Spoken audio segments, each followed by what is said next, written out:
All right, guys, welcome again, church debater and preacher Mike. Mike, how you doing? Man, I'm doing great. I'm Good, doing good, great. good. Yeah, because the ice is clearing off It is little by little. nice.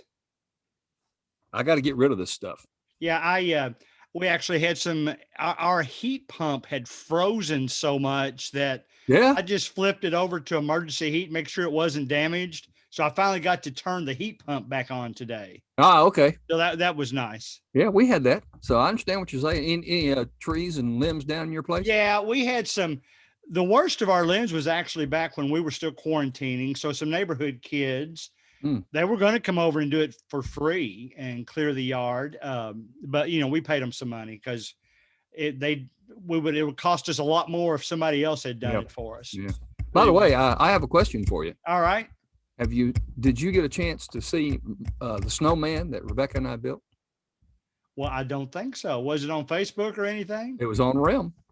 It was on Realm. I didn't check Realm. I want you to look at it. I'll do it. I I'll do think it. you'll Does it be look like impressed. you? I think well, some people say so, but you'll be impressed, I think. All right. All right. Yeah.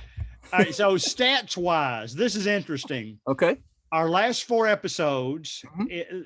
it's obvious that they're going to be four of our top five episodes. Isn't that something? So I hope that says as much, not so much topic wise, but I think we're picking up viewers as we go.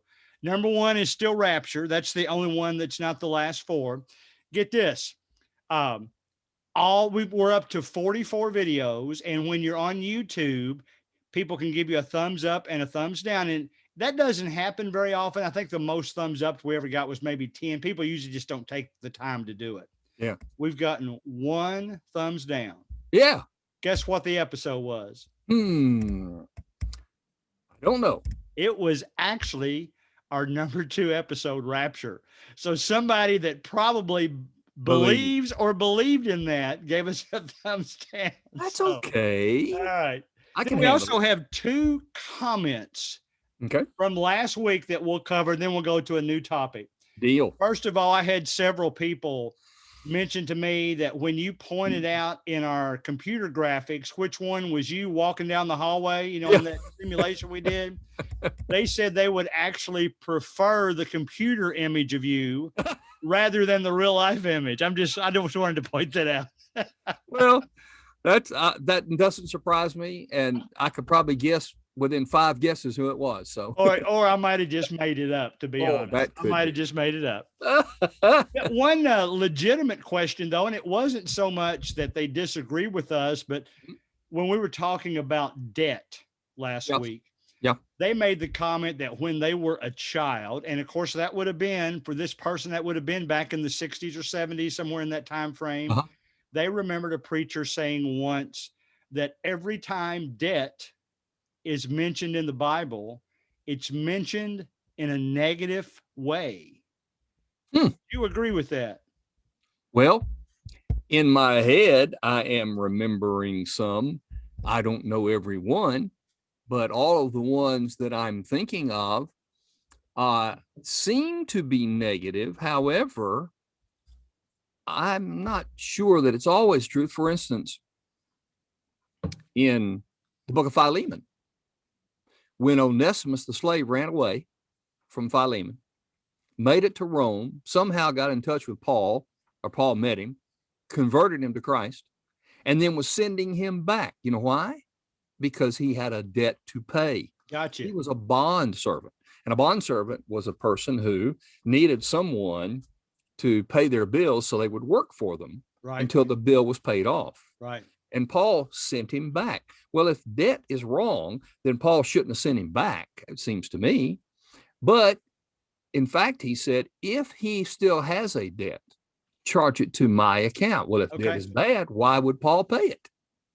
So at least in that case, I would say that it's not bad, but the concept of debt probably mostly is, I know the Proverbs talk about don't be in debt to someone because then they control you, kind of thing. But yeah, I don't know how a person could say that anytime you have any debt, it puts you in a bad relationship with God. I can't see that. Okay, let me flip this around for you a little bit. Okay. Can you consider debt actually an investment? I certainly think that it is. Not only can you, but it actually is. For instance, anybody who pays money for anything that increases it, you have gained by going into debt, if you will. Now, That's exactly what I wanted you to say. I agree with that. Keep going. You might not consider it debt because you had the money sitting in your bank account, but you could also think of it this way. If you took it out, then now you have a debt to your own bank account. And Right. therefore, you've created a debt that one day you're going to get it back with interest and make more money. So yes, I think it definitely can be.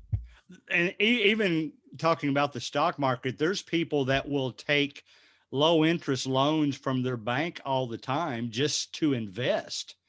And you might get a 3% loan at your bank and make 10% in your investment. So there's all kinds of thoughts out there for that. I just thought I'd throw that out as a follow-up to last week. I think that's very good. Got a lot of positive comments, including someone that does not, he doesn't mind us mentioning his name. Kent sent me a nice comment about about our expansion, said good luck to our church. They are already in that situation at their facility. Yeah. So they have a gymnasium and it's been very fruitful and evangelistic for them. So Okay. that was a word of support. All right, here's what our topic's going to be this week.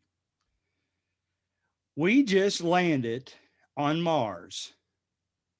There's a rover going around on Mars. I'm not sure what they're looking for.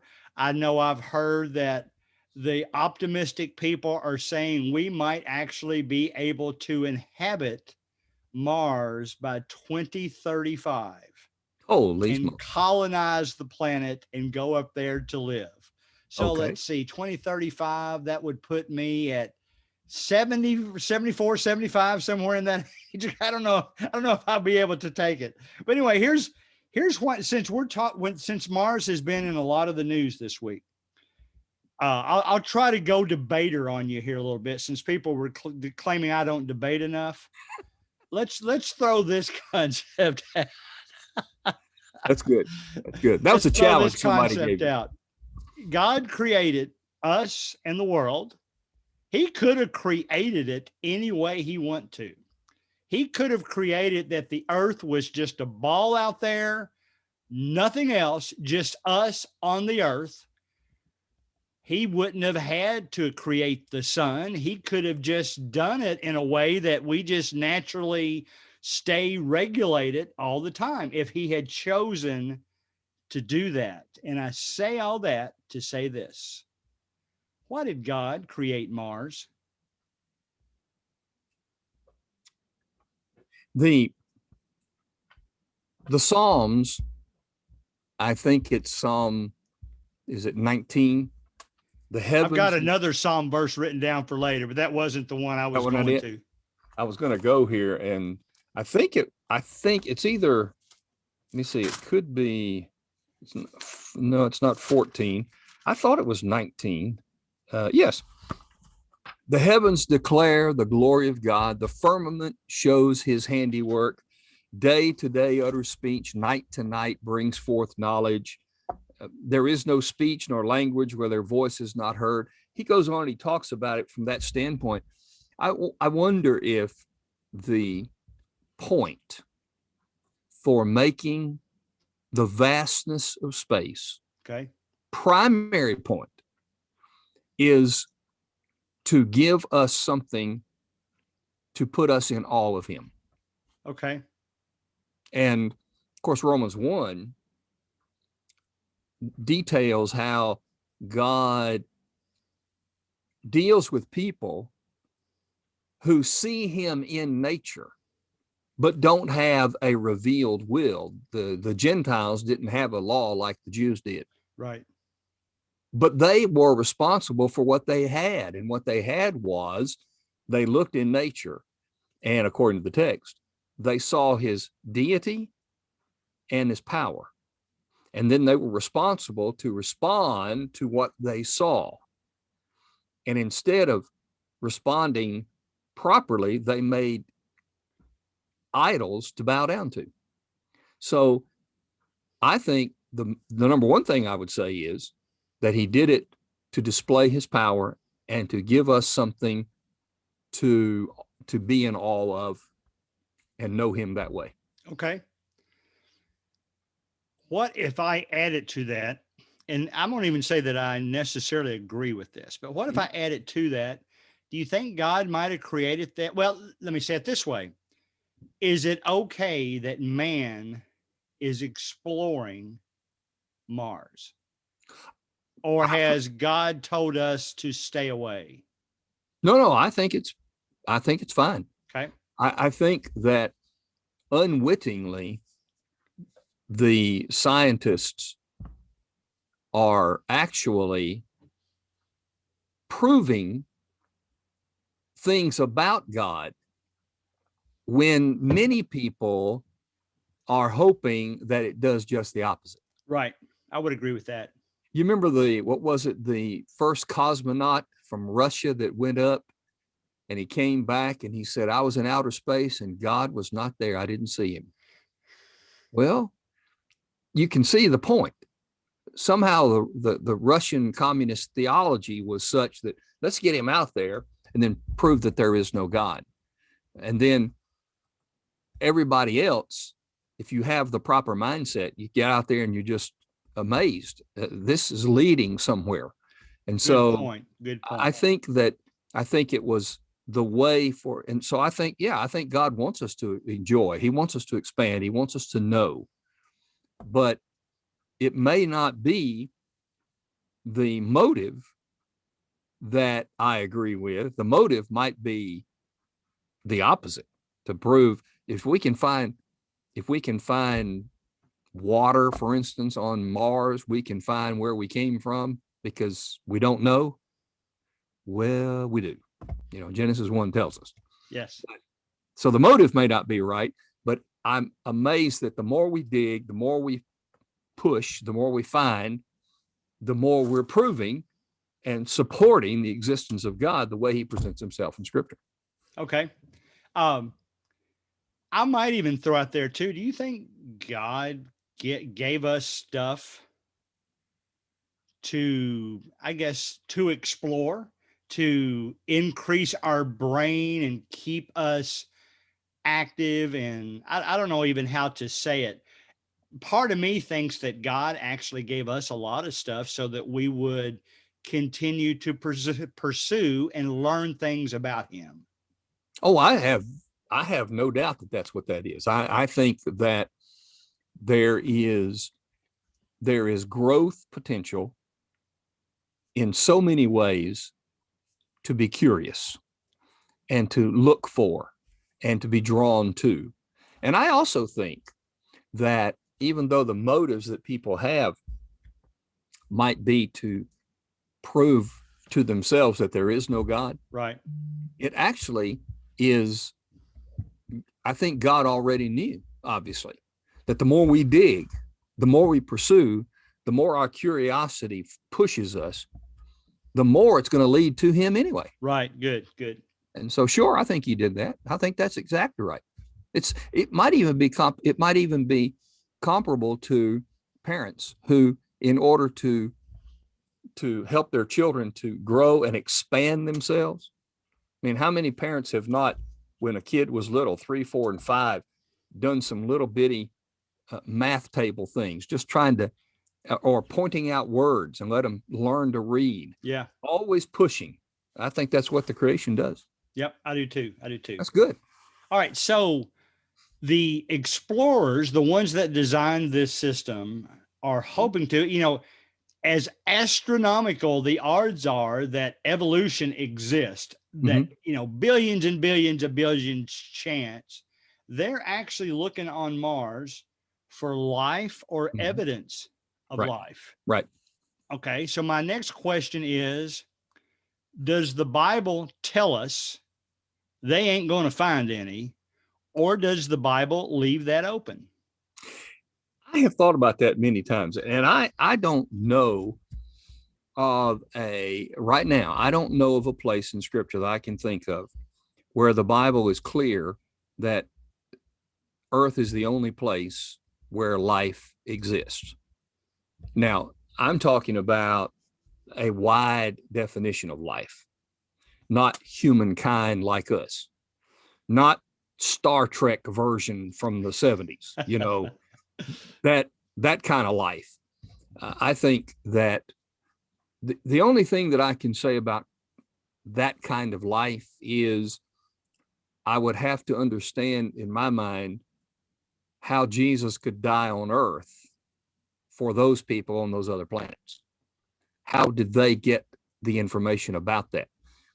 I think the whole process of the mystery of God being revealed in the personhood of Jesus speaks to we are the only ones in the universe like us.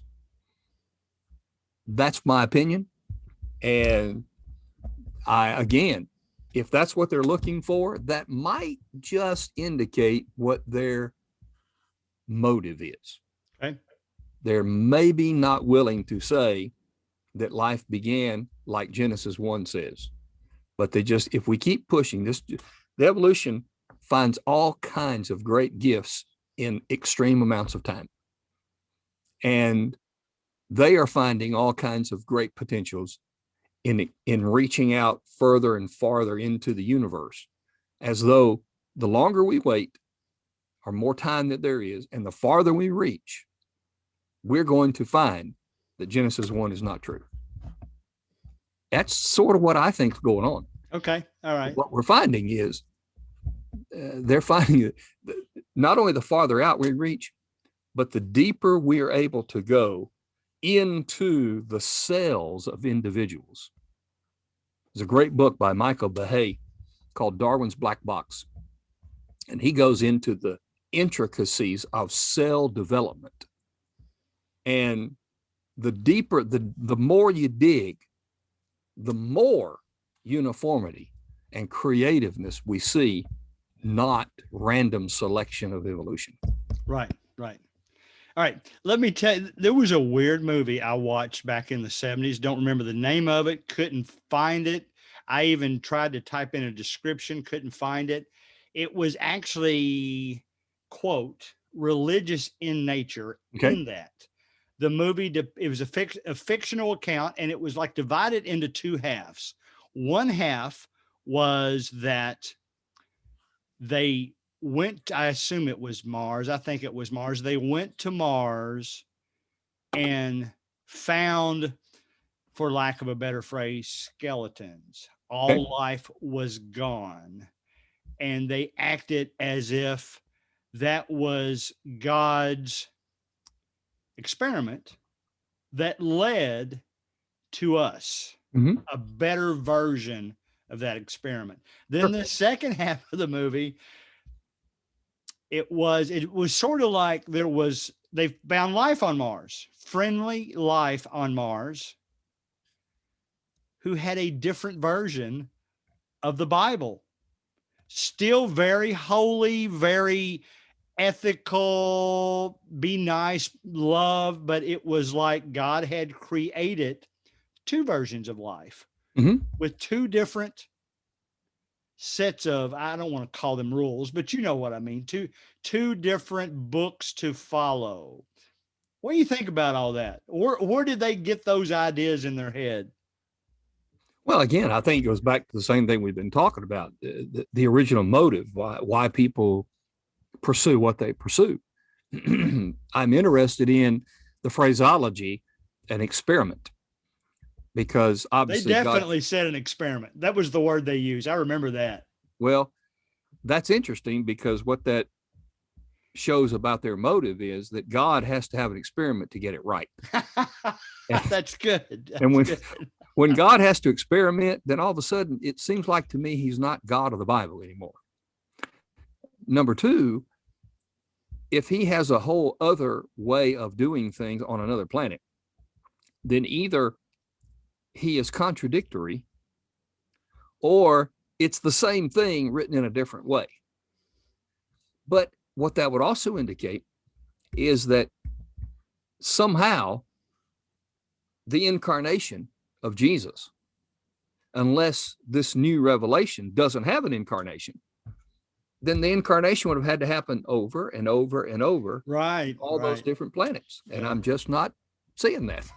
So you don't remember ever seeing a movie like that? I do not. Of course, I'm like, what, 35 years older than you or something like that? At least.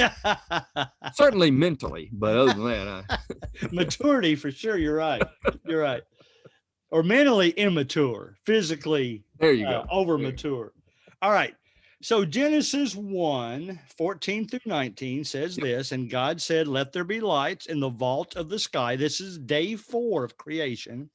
Let there be lights in the vault of the sky to separate the day from the night, and let them serve as signs to mark sacred times and days and years. Let them be lights in the vault of the sky to give light on earth.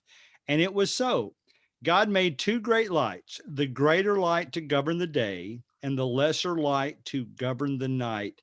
He also made the stars. God set them in the vault of the sky to give light on earth, to govern the day and the night, and to separate light from darkness. And God saw that it was good. And then there was evening and there was morning, the 4th day.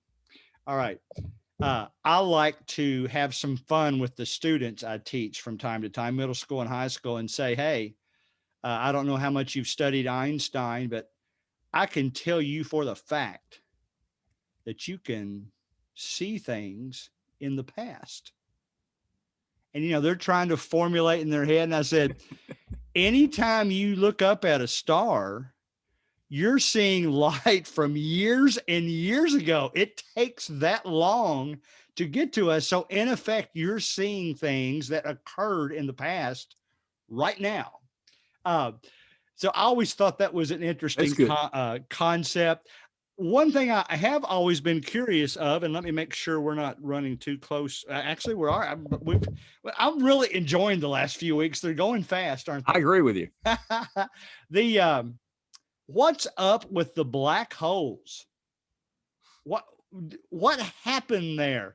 I mean, that just seems, for everything that God put in motion, wonder why we need black holes, which I assume everybody knows what a black hole is. It's basically you might describe it better than me. I've always described it as a star that caves in on itself so much that the gravitational pull pulls everything into it, including all light and everything. And you can't physically see it, but we can detect it with equipment we have in the world now. Would you go along with that? I think so. Yeah, I think that everything I hear, because I'm not anywhere close to a scientist, even to understand all the depth of that, but I know from Scripture it talks about that, because the book of Isaiah talks about the empty place in the sky. Good. I like that. That's a good one. It's the empty place. I wish I could think of the text right off, but it was, and he hangs the earth on nothing. Now I do remember that one, hanging the earth on nothing, and all those concepts were written before we even knew or before those people knew what they meant. In fact, I think it's actually Job, isn't it, that does the empty space? I don't know about that. I thought Job was the one about hanging the earth on nothing. I don't remember. I'll have to look that one up. Right off the top of my head, I'm not remembering what that is, but I will say this. I think that for certain, there is what we would call a black hole, because number one, you see it, or you don't see it, however you want to pronounce that, and the Bible refers to it. So it's there for a purpose. I don't know what the purpose is. I would say that it may be a part of that whole concept of curiosity and growing. There may be something related to the end of everything that he may use that black hole somehow. I don't know. Okay. It could be that as I believe this certainly to be true, that the whole earth, the whole universe, everything is designed in such a way that we can be able to live here for as long as he wants us to. So I just don't buy into the concept of population explosion that's going to flood the planet where we can't Right. live. I just don't buy into it. Right. Well, maybe he made it such that we can populate Mars to do that. That could be. I mean, that's possible. Why not? But I just don't think that God did anything randomly. It all has a purpose. We may not know what that purpose is. So the black holes, not sure, other than the text that reveals that that's exactly the fact that it is there. And that's pretty cool to me. I like that part. It is me too. It is me too. I'll close with this.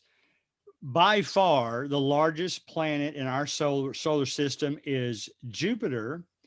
1,300 Earths could fit inside Jupiter. Ooh. Or even if you say it another way, all of our planets in the solar system, other than Jupiter, could fit into Jupiter. All of them 2.5 times. Does that include Pluto? What's that? Does that include Pluto?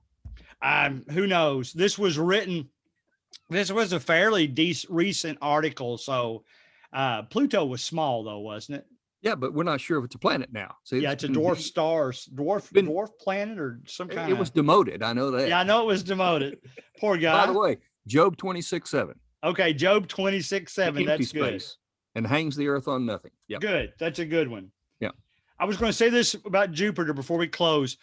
A lot of especially Christian scientists will say that Jupiter is our most important planet because it serves to shield. Well, I shouldn't say important of keeping us safe, I guess is the better way to say that. Okay. All right. Jupiter serves as a shield to everything else because it's so big. And not only that, its gaseous state makes it difficult for scientists to explain without thinking there is a divine creator. And I just thought that was interesting because of, it has to do with rocks, and it has been a gaseous state for so long that if the scientists buy off on the other side, then it's hard to explain away Jupiter because it should have turned into something else by now. That's the simplified way of saying it. But I thought that was interesting. It was an article written by a scientist who is a Christian who said Jupiter, if scientists want to be honest, could actually help explain the existence and the creation of God. I thought that was pretty cool. That verifies what we were saying, that God did things intentionally. We may not know what it is. Maybe now we're figuring out what it is for Jupiter. That's good. The more we search, the more we're curious, the more we plumb the depths, we could find answers that heretofore we didn't have. So that's very good. I hadn't heard that. That's great. Yeah. All right, guys, send your comments to churchdebater@gmail.com. Mike, close us out with those profound thoughts that you always have. Profound thoughts. Here is my profound thought for the day. Let's not make God angry. I've been talking about that today. The sermon that Jonathan Edwards preached in 1741. Right. Sinners in the hands of an angry God. While I think God sometimes gets a bad rap that he's always angry, which is not always true, at the same time, why push it? Why stir him up? I'm saying that not for you. I'm actually saying it for me. So I don't want to stir him up. I don't either. I don't want to make him angry. And I got to remind myself, don't poke the bear, as they say. Doesn't make sense. And so you have a better life when you're not doing that, right? That's great. That's great. I love the fact that you threw the Isaiah verse out there, guys. There are a lot of those. In fact, if you just type in the verse that Mike mentioned, you'll probably get in Google, you'll probably get a list of a bunch of those. Yep. And they're verses that talk about things about how the earth was created that could not be explained at that time, right? That's the best way of saying it, because they wouldn't have had as sophisticated uh, things to investigate the earth that we have now. So it was things that confirm what we know now, but they didn't know then. How's that? You agree with that? I have a list of probably 40 of There's a those bunch of them. where, and the way that I put it is the truth that we now know that they could not have known then, even though it's stated. Right. I like that. You always, how come you always say it better than I do? Because you start my mind to think. All right, guys, that's it for this week. We'll see you next week on the Church Debater and Preacher Mike. Say good night, Mike. Good night, Mike.